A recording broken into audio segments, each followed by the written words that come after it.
Snipers, you have to see what's happening to the Bitcoin price this Sunday as we are getting a weekly candle closing its body above the $49,700 level here in the next 4 hours.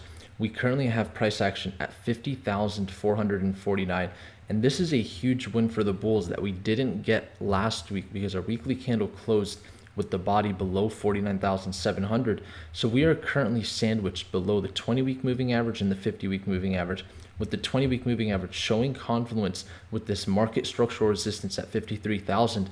That's the final confirmation everyone's waiting for. And so that's why this level is so important right now. The 50-week moving average held Bitcoin at the $28,000 level after we hit $64,000, and we never came below this 50-week moving average. And for this to hold for a second time would be considered garden variety market behavior. And when you reach a destination, and that's the final destination, what typically happens, I always say this on the Snipers channel, is you turn right back around.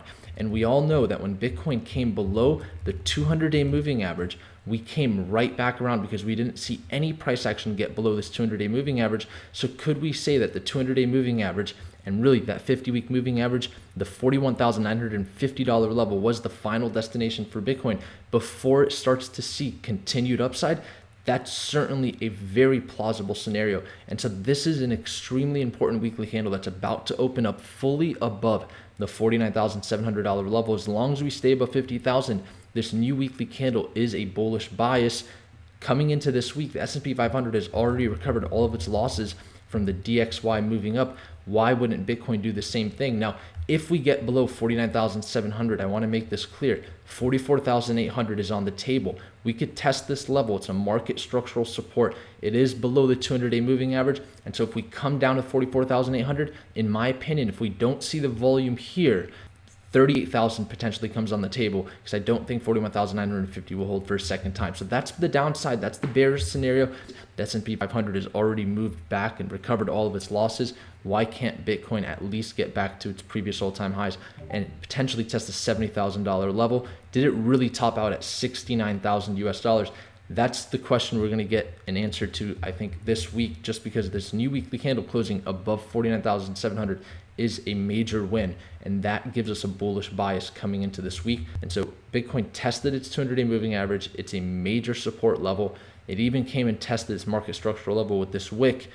Was it the final destination? That's certainly on the table here, and you can see the total market cap also reflecting this, staying above 2.259 trillion, which is a major resistance. And that's why the Ethereum to Bitcoin chart, notice here, is showing strength, maintaining the monthly open, which could make us assume that it's ready to come back and test 86,000 Satoshis, taking the Ethereum to US dollar price to new all-time highs. Because look, 43.73 is the only level Ethereum needs to break to get back into price discovery. We've seen it break many times, and at this point, it's way above 36.50, which is its major support. It even came down to test 34.54 with this move. We're going to be monitoring Bitcoin dominance this week because we are testing this major area of support that in the past has acted as a level where Bitcoin dominance has seen some upside. So this is certainly on the table for this week for us to monitor alongside of the gold to Bitcoin chart, which has been the only bearish puzzle piece because it is above this 20-week moving average, but it's barely above it. You can say it's sticking to the 20-week moving average. We don't have a full confirmation just yet.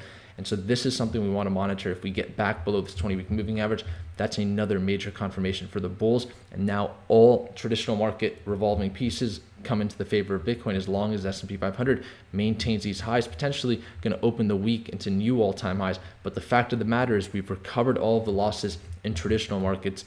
Bitcoin is correlated mainly towards the S&P 500 than any other asset. And right now, at this point, we're testing this 200-day moving average with strength. We never came back below it after the initial wick. Is this the bottom for us to see continued upside? Let's see. This new weekly candle is going to bring us a lot of answers. And for those tuned into the Snipers channel, as always, we will have those answers for you. And I appreciate each and every one of you Snipers tuned into the channel. I know this is a quick Sunday update. I'm going to be taking a flight here tonight, and so I'll see you guys in Florida. Snipers.